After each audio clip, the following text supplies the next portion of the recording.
नमस्कार, आप देख रहे हैं वीएनएम टीवी और न्यूज स्टूडियो से मैं हूं सपना। दिन भर की खबरों को विस्तार से देखें उससे पहले नजर आज की सुर्खियों पर। आइए देखते हैं आज की वीएनएम हेडलाइंस। देश में सबसे ज्यादा गर्म दिल्ली, पारा 52.3 डिग्री। बिहार में गर्मी से 80 स्टूडेंट्स बेहोश। राजकोट अग्निकांड में 6 में से 5 आरोपी गिरफ्तार, जल्द से जल्द सजा का आश्वासन। और वडोदरा की नैन्सी बाविसी को अब मिलेगा न्याय। वीएनएम टीवी की खबर के बाद पुलिस हरकत में। देश भर में सियासी पारे के साथ साथ गर्मी का पारा भी चढ़ता जा रहा है, जिसका भोग आज बिहार में कई स्कूली बच्चे बने। आज बुधवार को देश में सबसे ज्यादा गर्मी का रिकॉर्ड दिल्ली ने तोड़ दिया। मंगेशपुर में दोपहर का तापमान 52.3 डिग्री दर्ज किया गया। दिल्ली में बारिश भी शुरू हो गई है। दिल्ली में पानी की कमी के बीच केजरीवाल सरकार ने पाइप से कार धोने पर 2000 रुपए जुर्माना लगाने का निर्देश दिया है। 200 लोगों की टीम पानी की बर्बादी की मॉनिटरिंग करेगी। दिल्ली के बाद राजस्थान का चुरू शहर 50.5 डिग्री तापमान के साथ देश का दूसरा सबसे गर्म शहर रहा।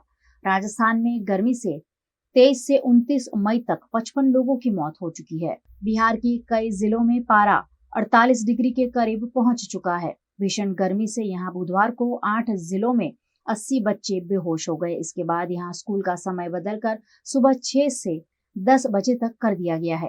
राज्य में 2 दिन हीटवेव का अलर्ट जारी किया गया है। मौसम विभाग ने देश के 7 राज्यों और केंद्र शासित प्रदेशों पंजाब, हरियाणा, चंडीगढ़, दिल्ली, राजस्थान, उत्तर प्रदेश, मध्य प्रदेश में बुधवार के लिए हीटवेव का रेड अलर्ट जारी किया है। मौसम विभाग आईएमडी ने बुधवार को बताया कि मानसून अगले 24 घंटे में केरल तट से टकरा सकता है। अगले एक हफ्ते में ये देश के बाकी हिस्सों तक पहुंच सकता है। 26 मई को बंगाल में आए तूफान रेमल का असर असम, मेघालय, अरुणाचल प्रदेश, नागालैंड, मणिपुर, मिजोरम और त्रिपुरा में है। यहाँ 1 जून तक बारिश का रेड अलर्ट जारी किया गया है। गुजरात के राजकोट के अग्निकांड में 6 आरोपियों में से 5 आरोपी गिरफ्तार हो चुके हैं, जबकि एक की पहले ही मौत हो गई है। राजकोट के टीआरपी गेम जोन में घटी दुर्घटना मामले राजकोट पुलिस ने 6 आरोपियों के खिलाफ मामला दर्ज किया था। उनमें से 5 आरोपी गिरफ्तार हो चुके हैं, जबकि एक आरोपी की अग्निकांड में मौत हो चुकी है। इन 5 आरोपियों पर योग्य कार्यवाही और मामले पर योग्य जांच करने की बात जिला कलेक्टर प्रभव जोशी ने कही है। લોકમુખે તથા મીડિયા આઉટલેટ્સથી આજે સમાચાર મળે છે કે ત્યાં પેટ્રોલનો જથ્થો હતો એ દિશામાં પુરવઠા તંત્રને તપાસનો આદેશ આપેલ છે। એ લોકોએ ત્યાં ખરીદી કરી છે તથા એફએસએલ સાથે પણ એ લોકો સંપર્કમાં છે। એમાં જે રીતે એફએસએલમાંથી રિપોર્ટ વગેરે આવશે એ લોકો પોતાનો અહેવાલ જે છે ઇન્વેસ્ટિંગ ઓથોરિટીઝને સોંપશે। આંકડો 27નું છે અને 27 से 27 જે બોડીઝ છે એમના ડીએનએ જે છે એ મેચ થઈ ગયા છે। ત્યારે આંકડો 27 वही इस मामले क्राइम विभाग के डीसीपी पार्थराज सिंह गोहिल ने भी अपनी प्रतिक्रिया दी है। રાજકોટ શહેર વિસ્તારની અંદર રાજકોટ તાલુકા પોલીસ સ્ટેશનમાં ટીઆરપી ગેમ ઝોનની અંદર જે દુઃખદ ઘટના બની છે તે દુઃખદ ઘટના અન્વયે રાજકોટ તાલુકા પોલીસ સ્ટેશનમાં આઈપીસી 304, 308 તથા અન્ય સુસંગત કલમો હેઠળ ગુનો દાખલ થયેલો છે, જેની તપાસ એસીપી ક્રાઇમ બ્રાન્ચ ભરત બસિયા દ્વારા ચાલુમાં છે। અત્યાર સુધીમાં આ ગુનાની અંદર टोटल 5 आरोपीओं धरपकड़ थयेली छे, जेमां टीआरपी गेम झोनना जे मुख्य मालिक छे ते धवल कॉर्पोरेशनना प्रोप्राइटर धवल ठक्कर, ते उपरांत अन्य पार्टनर्सनी अंदर युवराज सिंह सोलंकी, राहुल राठौड़, जमीनना मालिक कीर्ति सिंह जाडेजा तथा त्याना मैनेजर नितिन जैननी धरपकड़ थई चुकेल छे अने तेओना रिमांड पण मेळववामां आवेला छे। हाल अमारी पासे एवी माहिती आवी छे के जे अन्य मुख्य संचालक हता तेवा प्रकाश जैनનું आ दुर्घटनानी अंदर निधन थई चुक्युं छे, जे डीएनए टेस्टिंगना आधारे साबित थयुं छे। गुजरात के वडोदरा में 7 मार्च को हुए सड़क हादसे मामले 85 दिनों तक पुलिस लापरवाह बनी रही, लेकिन वीएनएम टीवी पर समूचा मामला उजागर होने के बाद अब पुलिस एक्शन लेने को मजबूर है।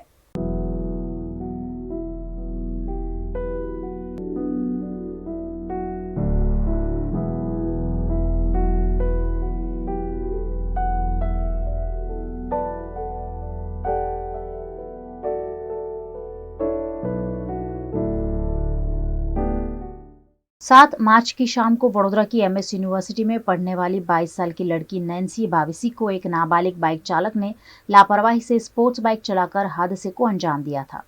हादसे के 85 दिन बाद भी नैन्सी कोमा से बाहर नहीं आई है, लेकिन इस मामले पुलिस ने कोई ठोस कार्यवाही नहीं की है। न ही नाबालिग की स्पोर्ट्स बाइक जब्त की गई है, न ही उस पर या उसके पिता पर कोई ठोस कार्यवाही हुई है। ऐसे में परिजनों ने इस मामले ठोस कानूनी कार्यवाही की मांग VNM टीवी समक्ष की थी। पुणे में अभी पुलिस कमिश्नर ने 2 इन्वेस्टिगेटिंग ऑफिसर्स को सस्पेंड कर दिया। क्यों? उन्होंने ड्यूटी बराबर नहीं की। हमें आज भी वही लग रहा है कि अगर हम लोगों ने एविडेंसेस बराबर नहीं कलेक्ट किए तो ये सारा मामला रफा दफा हो जाएगा। पूरा प्रशासन जुट जाता है कि कल्प्रिट को छुड़ाने के लिए। न्याय नहीं मिलता मैडम। एक ऐसे लिख के अगर कल्प्रिट को छोड़ देने लगे कोर्ट्स तो लोगों का न्याय पर से विश्वास उठ जाएगा। पुलिस इतना तो कर सकती है, कॉल डिटेल रिकॉर्ड निकालो। उनको सेम डे पता चल गया था कि लड़का कौन है, सबके स्टेटमेंट्स लिए हैं। ब्लड टेस्ट करा सकते थे कि weather he was consuming any alcohol और एनीथिंग। मैं ये नहीं कह रहा कि वो कर रहे थे, बट ये सब करना एक प्रोसीजर का पार्ट होता है और वो करना चाहिए। कॉल डिटेल रिकॉर्ड निकालिए, वो लड़का उस स्पॉट पे था कि नहीं देखिए, सबसे स्टेटमेंट्स तो ले लिए हैं, पर एक्शन कुछ भी नहीं हुआ है अब तक। पुणे के इंसिडेंट से ये पता चल गया कि अगर पुलिस चाहे तो पुलिस और RTO के पास बहुत पावर्स है। वो उसका लाइसेंस सस्पेंड कर सकते हैं, पेरेंट्स को और जो बाइक का ओनर है उसको अरेस्ट कर सकते हैं। सिटी में अगर 120 की स्पीड से आप चला के अगर किसी को उड़ा रहे हो तो this is a social crime. और अगर लॉ के स्टूडेंट के लिए, लॉ की फ्रैटर्निटी के लिए अगर कोई खड़ा नहीं रहता तो देश में न्याय एक्सपेक्ट करना मेरे ख्याल से नेक्स्ट टू इम्पॉसिबल है। बड़े लोगों का ही ये खेल हो गया है, छोटे लोगों के लिए न्याय नहीं है। इस मामले VNM टीवी द्वारा दबाव बनाए जाने पर 85 दिनों बाद लक्ष्मीपुरा पुलिस फिर एक बार हरकत में आ गई है। इस मामले मोटर व्हीकल एक्ट 1998 की धारा 199A FIR में शामिल करने की अर्जी दाखिल की गई है। मामले पर ACP RD कवा ने अपना बयान देते हुए कहा कि जांच अधिकारी PSI विजय कुमार पांडव से भी पूछताछ की जाएगी और इस मामले अब ठोस कार्यवाही का भरोसा भी जताया गया है। लक्ष्मीपुरा इलाके में एक एक्सीडेंट का बनाव 8 मार्च को अकर्ड हुआ था। इसी सिलसिले में पुलिस ने FIR रजिस्टर की और जो विक्टिम्स थी वो हॉस्पिटलाइज थी और वो स्टेटमेंट करने के काबिल नहीं थी, यानी अनकॉन्शियस थी। तो उसका सारवार सर्टी डॉक्टर के पास से लिया। जो इंसिडेंट अकर्ड हुआ था वहीं का पंचनामा किया है और जो एक्यूज माइनर है तो जुवेनाइल जस्टिस एक्ट के तहत उसको नोटिस देके और उसके पिता को भी नोटिस देके आगे की कार्यवाही की है। वो प्रोसीजर जुवेनाइल जस्टिस एक्ट के मुताबिक करनी होती है, तो इसी हिसाब से हमने किया है। इसी मामले में CCTV फुटेज और जो क्राइम में यूज़ हुआ था वो व्हीकल्स और स्टेटमेंट के हिसाब से एजेंसी जो इंसिडेंट अकर्ड हुआ उसके 2 दिन बाद FIR 8 तारीख को रजिस्टर हुई और 9 तारीख को उसके फादर को नोटिस दिया। सैंक्शन एडिफिकेशन के लिए रिपोर्ट किया है। वो तो दूसरे दिन ही आए थे, उसकी पूछताछ हो गई। अभी इन्वेस्टिगेशन में IO को ऐसा लगता है कि उसके खिलाफ एक सैंक्शन एडिफिकेशन करना है, तो कल की तारीख में कोर्ट में रिपोर्ट पेश किया। एक्सीडेंट की धारा है 279, 337, 338, 432 और MV एक्ट 177, 184। हाँ, व्हीकल का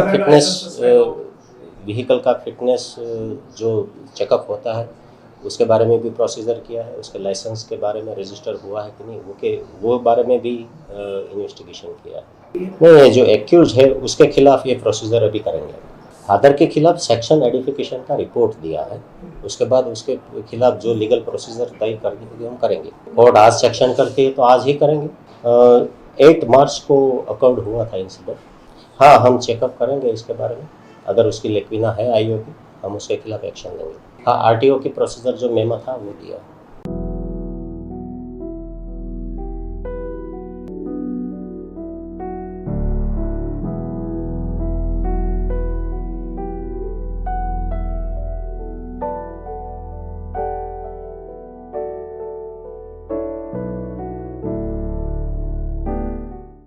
गुजरात में राजकोट अग्निकांड के बाद सरकार, पुलिस और प्रशासन कुंभकर्ण की निंदा से जाग गए हैं और फायर सेफ्टी नहीं लेने वालों पर कार्यवाही कर रहे हैं।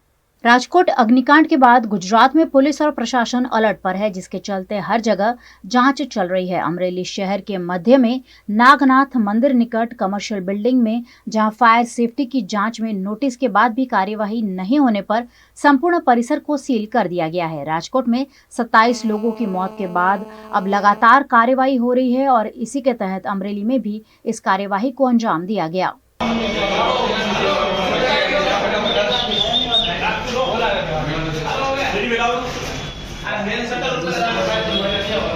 मध्य प्रदेश के मंदसौर में डायग्नोस्टिक सेंटर पर ज्वलनशील पदार्थ डालकर आगजनी किए जाने का मामला सामने आया है। मध्य प्रदेश के मंदसौर के गांधी चौराहा पांडव मार्केट में देव डायग्नोस्टिक सेंटर है, जहां एक युवक द्वारा ज्वलनशील पदार्थ की सहायता से डायग्नोस्टिक सेंटर में आग लगा दी गई। ये घटना सेंटर के बाहर लगे सीसीटीवी कैमरे में कैद हो गई है। इस घटना की जानकारी पाकर पहुंची पुलिस ने सीसीटीवी फुटेज के आधार पर संदिग्ध युवक की जांच शुरू की है। मेरा एक संस्थान है देव डायग्नो सेंटर जो सिविल हॉस्पिटल के सामने है। उसमें हमको रात को अज्ञात लोगों के द्वारा फोन आया कि भाई आपके संस्थान में से थोड़ा धुआं निकल रहा है। तो हम लोग तुरंत वहां पहुंचे और उसकी चाबी नहीं ला पाए थे, और वहां पहुंचे तो हमने देखा कि भाई एक तो एनटीबी वाले लोग थे, पुलिस प्रशासन था और अग्निशमन दल था। और इन तीनों ने देखा कि भाई वहां अंदर से जो धुआं निकल रहा है, तो फिर ताले तोड़ के अंदर से देखा तो जो सोफा है, पहला रूम जो है, सोफा जो है, वहां से नीचे से आग निकल रही थी। और आग इस तरह से निकल रही थी जैसे कोई आग का बहुत सारा बबूला ऊपर उठ रहा था। तो अग्निशमन दल वालों ने उसको आग को बुझाने की कोशिश की।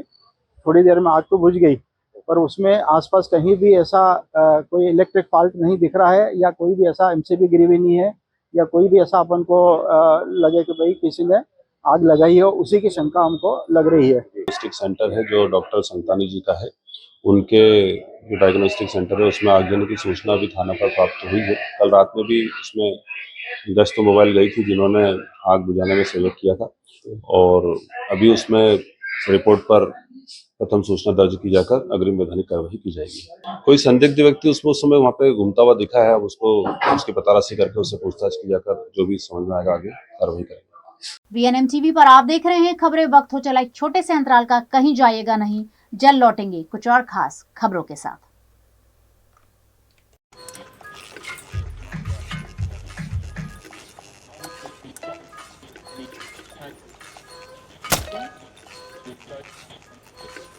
पंखा कम वोल्टेज में कम हवा।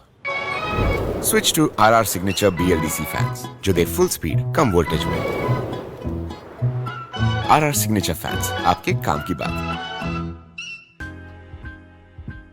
Welcome to Courtyard Palladium. 3 BHK large size apartments જ્યાં તમને મળશે એક grand living room with an amazing view, સાથે એક comfortable dining area, a perfect kitchen for your perfect family. Now 3 bedrooms નો પહેલો bedroom with an amazing balcony view.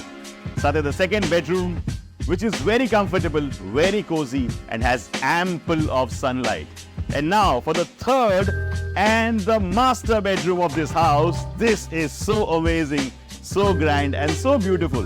Best વાત આ apartments ની એ છે કે અહીંયા તમને મળે છે walk through balcony. So now I'll see you in the living room. Let's go. This is amazing, right? Courtyard Palladium, 3 BHK large apartments near Earth Infinity in Bhaili. Don't forget to visit.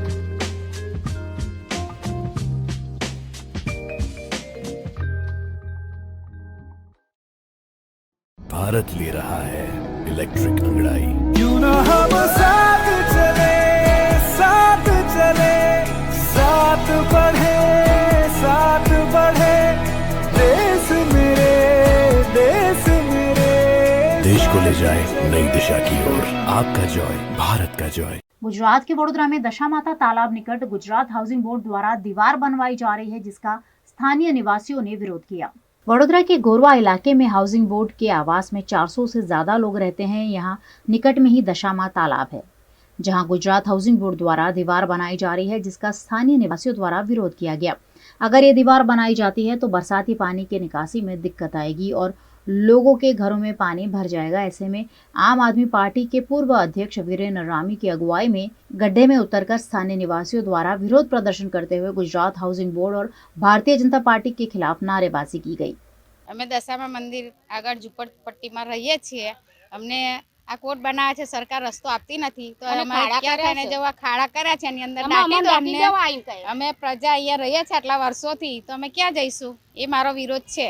પાણી અમારે ત્યાં ગઈ સાલે ઝુંપડપટ્ટીમાં પાણી ભરાઈ ગયું હતું. આ સાલ તમે અહીંયા કોર્ટ મારો છો તો અમે પાણી ક્યાં જશે? આખા ગોરવાનું પાણી અમારા દશામા મંદિરના તળાવમાં આવે છે, તો પછી આ પાણી ક્યાં જશે ને ઝૂંપડામાં પહેરી જશે તો અમને કોણ સરકાર કેવી રીતે મદદ કરશે? વડોદરા મહાનગરપાલિકાના પશ્ચિમ વિસ્તારની જો વાત કરવામાં આવે તો પશ્ચિમ વિસ્તારની અંદર દશામાના મંદિર પાસે ગુજરાત હાઉસિંગ બોર્ડ દ્વારા અત્યારે દિવાલ બનાવવાની કામગીરી ચાલી રહી છે. અને જે દિવાલ બનાવી રહ્યા છે એની બરાબર નીચે પાણીની લાઈન જાય છે, વરસાદી કાંસ જાય છે, ગેસની પણ લાઈન જાય છે. હવે અમારો માંગ એ હતી કે આ જે તમે અત્યારે થોડાક સમય પહેલાં જ આ રોડ બનાવવામાં આવ્યો ત્યારે કોર્પોરેશનના અધિકારીઓને ખબર નથી કે હાઉસિંગ બોર્ડની જગ્યા છે, અને હાઉસિંગ બોર્ડની જગ્યા છે તો આ બધી જ સુવિધાઓ તમે કયા હિસાબમાં નાખી? જ્યારે તમને ખબર હતી કે 18 મીટરની રોડ લાઇનની અંદર જાય છે, પરંતુ આજે ગુજરાત હાઉસિંગ બોર્ડની જે તાનાશાહી છે એ ધારાસભ્યને પણ નથી ગાંઠતા. ધારાસભ્યએ પણ આ બાબતની જ્યારે રજૂઆત કરી ત્યારે ધારાસભ્યને પણ મને લાગે છે કે એમનું પણ નથી ઉપજ્યું. એટલે મારી સ્પષ્ટ માંગ છે કે આજે અમે જન આંદોલન પર નીકળ્યા છે. આજે અહીંની તમામ જનતાને પણ અમે વિનંતી કરીએ છીએ કે આજે ગોરવા ગામનું જે પાણી છે એ સમગ્ર પાણી અહીંયાથી દશામાના મંદિરની અંદર જાય, દશામાના તળાવમાં જાય, અને દશામાના તળાવથી પછી એ ગોત્રી તળાવમાં જતું હોય છે. પરંતુ અત્યારે જો આ દિવાલ કરવામાં આવશે તો અહીંના લગભગ 8 થી 10,000 જેટલા મકાનોની અંદર આ વરસાદી પાણી ઘૂસી જશે, અને એની સમગ્ર જવાબદારી એ ગુજરાત હાઉસિંગ બોર્ડ અને વડોદરા મહાનગરપાલિકાની રહેશે એવી અમારી સ્પષ્ટ માંગ છે. અને ધારાસભ્યને પણ આમાં, કારણ કે આ ગુજરાત સરકારનો વિષય છે, માટે ધારાસભ્ય જ્યારે અહીંના કાઉન્સિલર હોય ત્યારે અમારી સ્પષ્ટ ધારાસભ્યને પણ વિનંતી છે કે તાત્કાલિક અસરથી આને 10 ફૂટ પાછળ લેવામાં આવે, અને જો નહીં લેવામાં આવે તો આગામી દિવસે धारासभ्यની પણ ઓફિસમાં અમે જઈ અને વિરોધ પ્રદર્શન કરીશું. गुजरात के वडोदरा में महात्मा गांधीनगर गृह का रिनोवेशन बिना डिमोलिशन के करने की मांग कलाकार और आयोजक कर रहे हैं. गुजरात के वडोदरा शहर ने कई राष्ट्रीय और अंतर्राष्ट्रीय कलाकार देश दुनिया को दिए हैं. ये कलाकार गांधीनगर गृह, दीपक ओपन एयर थिएटर, सयाजी नगर गृह, पंडित दीनदयाल ऑडिटोरियम में कार्यक्रमों का आयोजन करते हैं. वडोदरा में स्थित महात्मा गांधी नगर गृह है जिसे डिमोलिश कर रिनोवेट करने की योजना बनाई गई है, लेकिन यहाँ के कलाकार उसे बिना डिमोलिश कर रिनोवेट करने की मांग नगर पालिका से कर रहे हैं ताकि रिनोवेशन जल्द किया जा सके. सर सयाजीरावનો મેઇન પ્રોબ્લેમ છે. આજથી 15-20 દિવસ પહેલાં, મહિના પહેલાં સ્ટેજનો પ્રોબ્લેમ હતો. 5 દિવસમાં સ્ટેજ ખોલી નાખ્યું, ખબર પણ ના પડી. મારો પોતાનો ફનકાર ક્લબનો પ્રોગ્રામ હતો અને એની અંદર 20 તારીખનો પ્રોગ્રામ હતો, 19 તારીખ સુધી તો સ્ટેજ તૈયાર નહોતું થયું. એ તો અમારા જે બધા જે હિતેચ્છુ છે એના દ્વારા અમારો પ્રોગ્રામ થઈ ગયો, નહીં તો એ સ્ટેજનો પ્રોગ્રામ ના થાત ને લગભગ 2-2.5 લાખ રૂપિયાનું નુકસાન થાત. ત્યાર પછી એસીનો પણ પ્રોબ્લેમ થયો છે. અમને 5-6 દિવસથી એસીનો ઘણો જ પ્રોબ્લેમ, 5-6 દિવસથી નહીં, ગયા વર્ષથી પ્રોબ્લેમ છે. તો એ લોકો એવું નક્કી કર્યું કે ખાલી નાઇટ શિફ્ટ આપવાની છે, તો નાઇટ શિફ્ટની અંદર કદાચ સમજો એસી ચાલે. હવે એ લોકોએ ફૂલ શિફ્ટ, પહેલી, બીજીની, ત્રીજી, 3 શિફ્ટ આપવા માંડી છે. એટલે દરેક જેટલા ક્લબના મેમ્બરો છે, ક્લબના આયોજકો છે, બધાને ખૂબ તકલીફ પડે છે. 4-5 દિવસ પહેલાં ગુજ્જુભાઈનો પ્રોગ્રામ હતો, પછી એમના કંઈક એક પ્રીત પીયુને પાણીતરનો પ્રોગ્રામ હતો.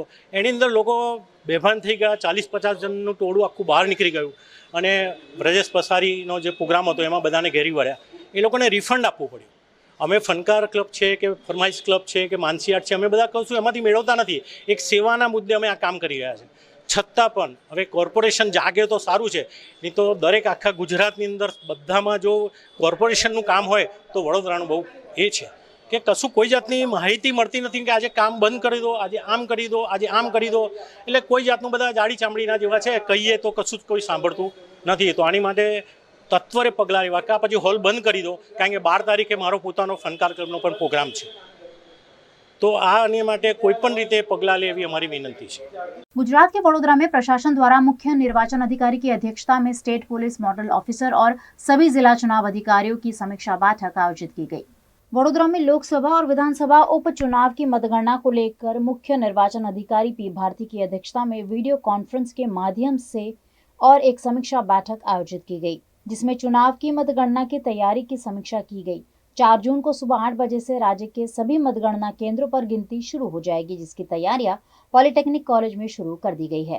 मतगणना की व्यवस्थाओं की भी आज समीक्षा की गई। मतगणना केंद्रों पर भारत के चुनाव आयोग द्वारा मान्यता प्राप्त अधिकारी, निरीक्षक, ड्यूटी के कर्मचारी, अधिकारी, प्रत्याशी, चुनाव एजेंट और काउंटिंग एजेंट ही प्रवेश कर पाएंगे। सुबह 8 बजे सबसे पहले पोस्टल बैलेट की गिनती होगी और उसके बाद ईवीएम के वोट की काउंटिंग होगी। सभी काउंटिंग सेंटर पर 3 स्तरीय सुरक्षा व्यवस्था सुनिश्चित की गई है।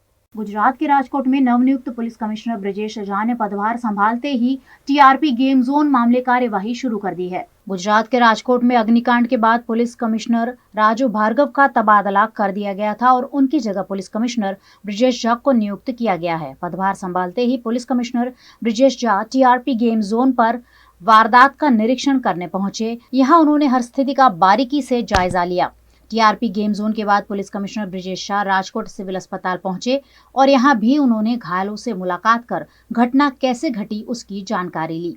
राजकोट गेम जोन दुर्घटना के मुख्य आरोपी प्रकाश हिरन की भी इस दुर्घटना में मौत हुई है। गांधीनगर भेजे गए डीएनए सैंपल में प्रकाश हिरन का भी डीएनए मैच हुआ है। प्रकाश हिरन इस गेम जोन में 60% का हिस्सेदार था और परिवार ने घटना के बाद प्रकाश के गुम होने की पुलिस शिकायत दी थी। दुर्घटना के बाद लोगों को बचाते वक्त प्रकाश भी आग की चपेट में आ गया। मध्य प्रदेश के मंदसौर की भैंसौदा नगर परिषद में तब हाहाकार मच गया जब एक शख्स ने उसे एक दिन के लिए चेयरमैन बनाने की मांग कर दी। मंदसौर की भैंसौदा नगर परिषद में जल समस्या से परेशान लोगों की अगुवाई करते हुए नगर सेवक सुमित पाटीदार ने नगर परिषद के सिस्टम पर हल्ला बोल करते हुए खुला चैलेंज किया। उनका कहना था कि 1 हफ्ते के लिए मुझे अध्यक्ष बना दीजिए और समस्या का समाधान कैसे होता है मैं आपको बताऊंगा। हालांकि इस मौके पर नगर परिषद के अध्यक्ष की गैर मौजूदगी रही और तमाम अधिकारी बिना कुछ बोले सब कुछ सुनते रहे। नगर परिषद में जनता पूरी तरीके से परेशान है। 70 साल के बुजुर्ग 500 मीटर दूर तक टंकियां लेके पानी भरने जा रहे हैं और वहाँ भी पानी की व्यवस्था नहीं। आधे कुएं गंदे हैं, आधे कुएं में पानी की समस्या नहीं है। पानी की समस्या है, भयंकर किल्लत है और लोग परेशान है। जनता बिल्कुल परेशान है। आज धरना प्रदर्शन किया। गुरुवार को मैंने नगर परिषद का ट्रैक्टर और टैंकर जब्त किया था कि नगर में पानी की व्यवस्था मैं करूंगा। मेरा निजी ट्रैक्टर टैंकर चल रहा है पर मैं उससे व्यवस्था नहीं कर पा रहा हूँ पूरी। गांव बहुत बड़ा है और संसाधन बहुत कम है नगर परिषद के पास। मेरा निजी था, मैंने सेवा में रख रखा, पर उसके बाद भी इनको नगर परिषद में सीएमओ साहब को, चेयरमैन साहब को बार बार बोल के थक गए। व्यवस्था नहीं हो रही। वो हाँ करते हैं, चेयरमैन साहब सीएमओ साहब को बोलते हैं पर व्यवस्था नहीं होती। तो लोग परेशान है। जल पानी की इतनी कमी है, इतनी किल्लत है कि आप सोच नहीं सकते हैं। 10 दिन में पानी आ रहा है, 8 दिन में पानी आ रहा है और मिनटों में पानी आ रहा है। 5 मिनट का पानी आ रहा है, 3 मिनट का पानी आ रहा है, 15 मिनट का पानी आ रहा है।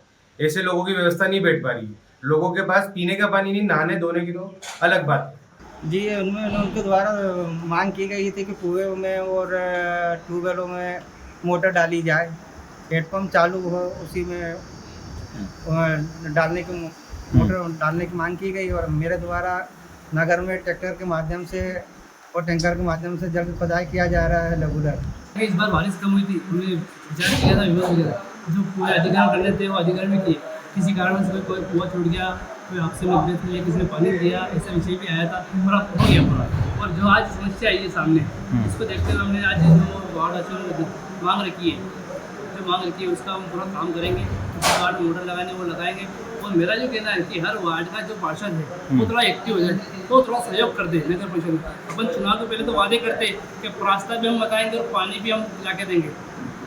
फिर बाद में बात आती है कि हम चेयरमैन तो बने ही नहीं, चेयरमैन बनने का विषय नहीं था। आप वार्ड से निकले तो वार्ड की बात तो करो। पानी आपने बोला कि समस्या का समाधान नहीं करूँगा, मैं रास्ता दिखा रहा हूँ। ये कुछ आपके द्वारा निकली थी बात, उसमें आया था।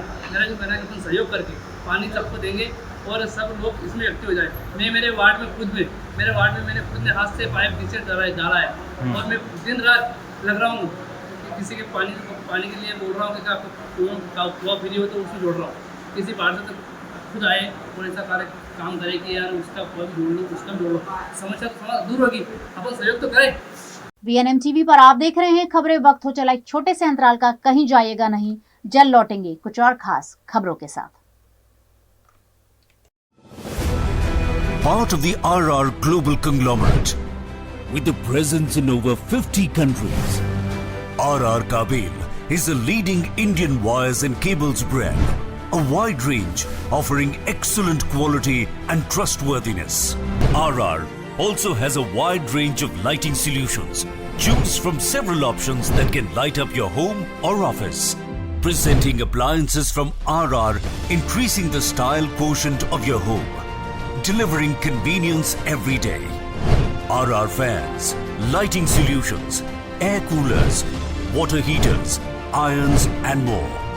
When it comes to trust, quality and convenience, ask for home appliances from RR Kabel, your one-stop electric goods solutions provider.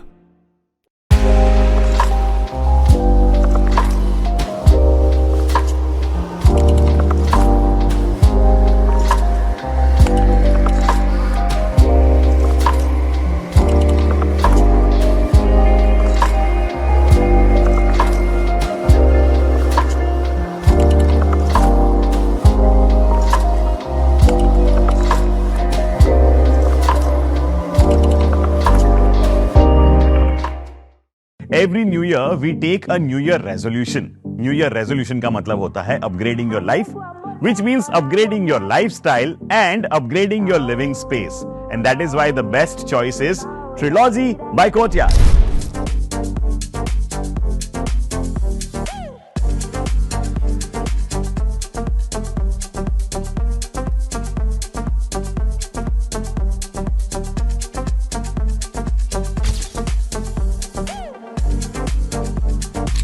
Trilogy by Courtyard. Finest architecture, world-class amenities and a great space to live. Come check it out. Gujarat के जूनागढ़ के सरदार बाग चौक पर स्थित झांसी की रानी की प्रतिमा से तलवार चोरी हो गई होने का मामला सामने आया है। जूनागढ़ के सरदार बाग चौक पर झांसी की रानी की प्रतिमा स्थापित की गई है, लेकिन उसके रखरखाव में प्रशासन द्वारा कहीं न कहीं लापरवाही बरती जा रही है। इस बार तो हद ही हो गई जब झांसी की रानी की प्रतिमा पर लगाई गई तलवार तक चोरी कर ली गई। इस जगह की देखभाल करने में उदासीनता बरती जा रही है। यहाँ कचरे के ढेर नजर आ रहे हैं। यहाँ पार्किंग के बजाय बच्चे और बुजुर्गों के लिए गार्डन बनाने की मांग भी प्रबल हो रही है।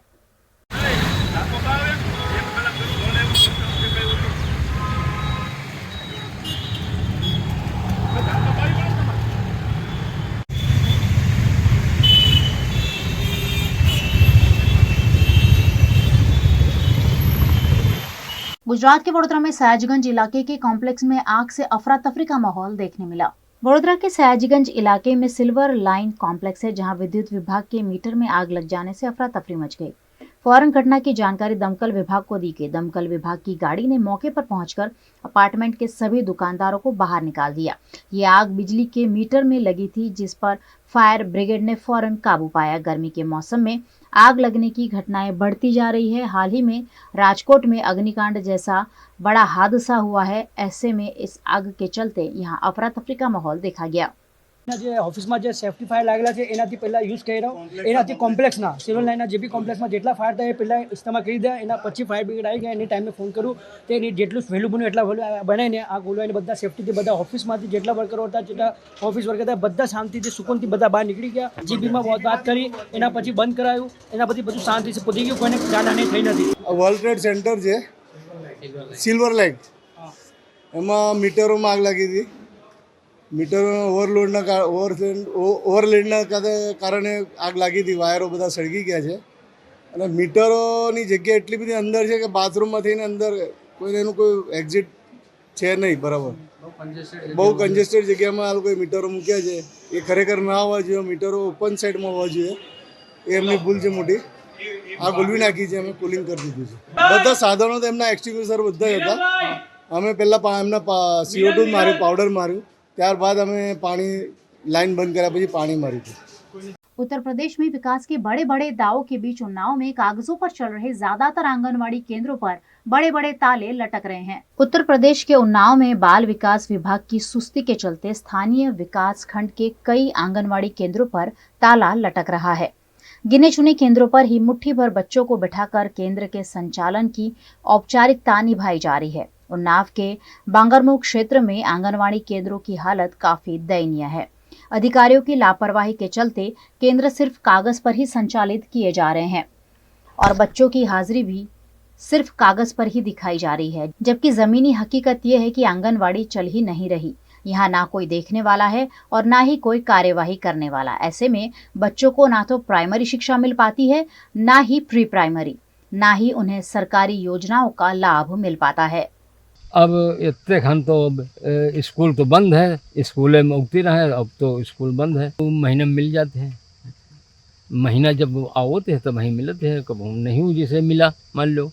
अब जैसे मान लो आवा तो दिन है, नहीं आवा तो कहीं दिन नहीं, जैसे अब आवा कब। गुजरात के अमरेली जिला के धारी में फायर सेफ्टी नहीं होने पर प्रशासन एक्शन ले रहा है। राजकोट के अग्निकांड के बाद अमरेली प्रशासन लगातार हरकत में है, जिसके चलते रिजॉर्ट, रेस्टोरेंट, चाय की दुकान समेत की कई जगहों को सील कर दिया गया है। आग लगने जैसी दुर्घटना रोकने के लिए ये कार्यवाही की जा रही है। यहाँ फायर एनओसी नहीं होने पर दुकानों को सील कर प्रशासन ने कड़े कदम उठाए हैं।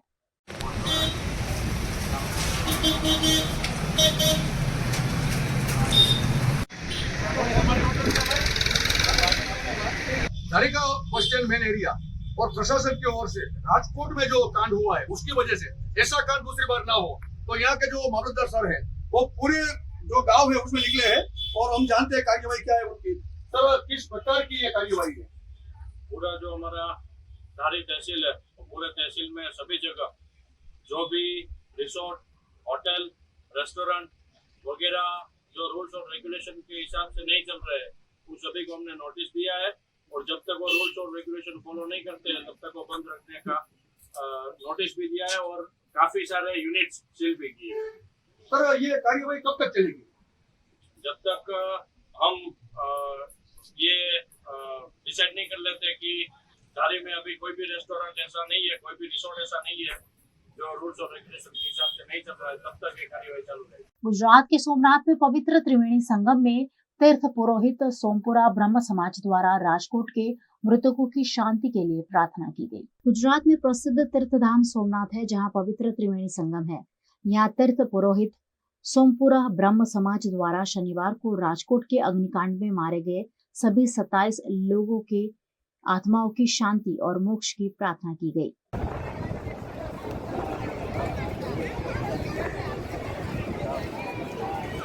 25 તારીખના રોજ રાજકોટની અંદર જે ગોઝારી દુર્ઘટના ઘટી હતી, આ દુર્ઘટનાની અંદર 28 જેટલા નિર્દોષ લોકોનો જ્યારે ભોગ લેવાનો છે, ત્યારે આ જીવાત્માઓની શાંતિ માટે, સદગતિ માટે પ્રભાસ પટણથી શ્રી તીર્થગોર સોમપરા બ્રાહ્મણ સમાજ દ્વારા ત્રિવેણી સંગમ કાંઠે આજરોજ ગીતાજીના 15મા અધ્યાયનું પઠન અને મૌન રાખી અમને અને આ 28 જીવાત્માઓને શ્રદ્ધાંજલિ અર્પણ કરવામાં આવી હતી અને ભગવાન નારાયણ અને ભગવાન સોમનાથ દાદાના ચરણોમાં प्रार्थना કરવામાં આવી હતી કે આ 28 જીવાત્માઓને મોક્ષની પ્રાપ્તિ થાય, શાંતિની પ્રાપ્તિ થાય અને ફરી વખત આપણા રાજ્યની અંદર કે દેશની અંદર આવી દુર્ઘટના ન ઘટે એ માટે કરીને ભગવાનને પ્રાર્થના કરવામાં આવી હતી।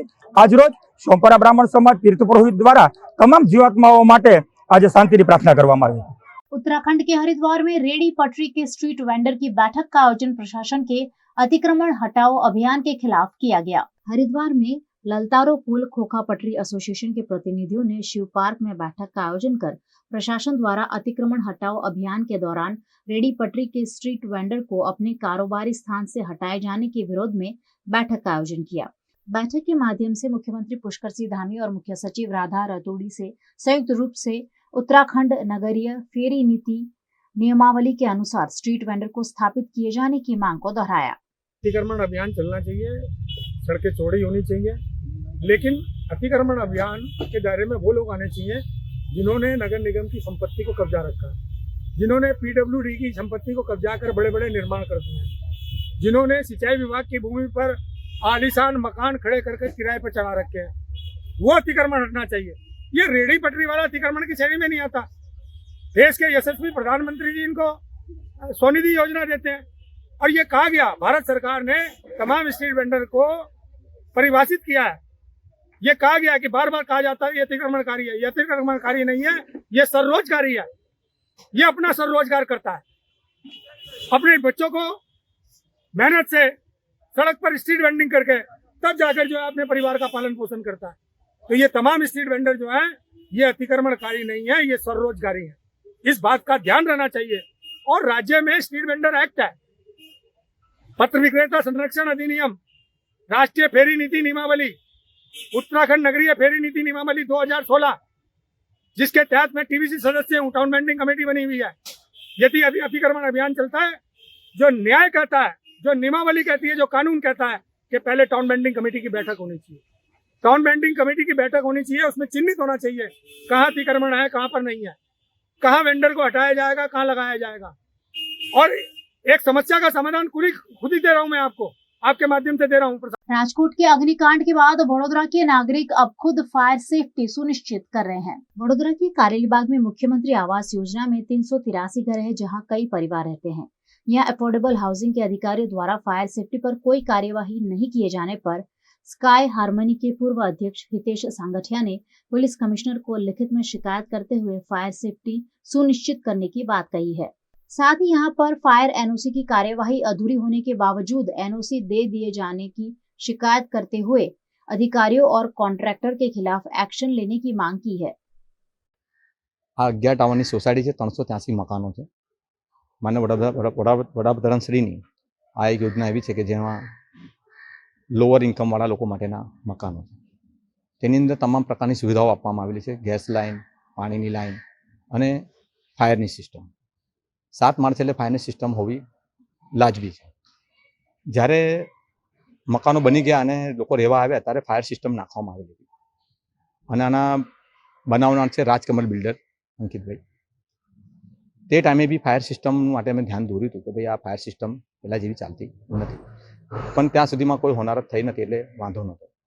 પરંતુ વડોદરા અંદર જ્યારે બોટકાંડ થયા પછી માન્ય મ્યુનિસિપલ કમિશનર સાહેબ રાણા સાહેબ આવ્યા પછી તેમના ધ્યાને આવતા તેમણે તમામ આવાસ યોજનાઓ પર આ લાઈનો નવેસરથી નાખવા માટેની તેમણે તજવીજ કરવાનું તેમણે આદેશ કર્યો। જેના ભાગરૂપે અમારી સોસાયટી સ્કાય હાર્મોનીની અંદર પણ નવી ફાયર સિસ્ટમ ઊભી કરવા માટેની જરૂરિયાત જણાઈ તો અમારે ત્યાં બી કામગીરી ચાલુ થઈ। તે કામગીરી કરીબન 6-7 મહિના પહેલાં ચાલુ કરવામાં આવી હતી। આપ જોઈ શકો છો આ કામગીરી માટેનું આ સિસ્ટમ છે। હવે જ્યારે કામગીરી ચાલતી હતી તે સામે મારે ધ્યાને આવ્યું એટલે હું આકાશભાઈ મિસ્ત્રી છે જે નિલેશ પરમાર સાહેબની નીચે આવે છે, મેં તમને જાણ કરી દીધું સાહેબ આ જે સિસ્ટમ નાખેલી છે તે બરાબર કાર્યરત નથી। તો મને કે કેવી રીતે કાર્યરત નથી મને સમજાવો। જો સાહેબ પાઇપો નાખવામાં આવેલા છે, પાઇપોમાં એક માળ છોડીને પાઇપો નાખવામાં આવેલી છે, પેલી ટોટીઓ। બીજું કે જે ફાયર સિસ્ટમનો નિયમ એવો છે કે પાણી, લિક્વિડ ફોર્મ અને પાવડર ફોર્મ અને એલાર્મ સિસ્ટમ આની મહત્વની વસ્તુ છે। મોકડ્રીલ બતાવ્યું એવું કહેવામાં આવે છે, હવે અમને તો ખબર જ નથી કે અમે તો જોયું જ નથી। અને એનઓસીની અંદર વિરલભાઈનો ઉલ્લેખ છે કે વિરલભાઈને એમની હાજરીમાં બતાવવામાં આવેલું છે। તો શું 383 મકાનની અંદર ફક્ત વિરલભાઈ જ રહે છે? સમજો સપોઝ વિરલભાઈથી કોઈ કામ અર્થે ગયા હોય અને આગ लागी હોય तो आग ओलवे कौन? ये थी दिन भर की खबरें वीएनएम न्यूज स्टूडियो से। वीएनएम टीवी की सारी खबरें आप यूट्यूब, फेसबुक, इंस्टाग्राम के अलावा ओटीटी प्लेटफॉर्म पर लाइव देख सकते हैं। आप डेली हंट, जियो टीवी, वोडाफोन टीवी पर 24 घंटे देख सकते हैं खबरें, शोज और अपडेट्स। तो देखते रहिए वीएनएम टीवी। मुझे दीजिए इजाजत, नमस्कार।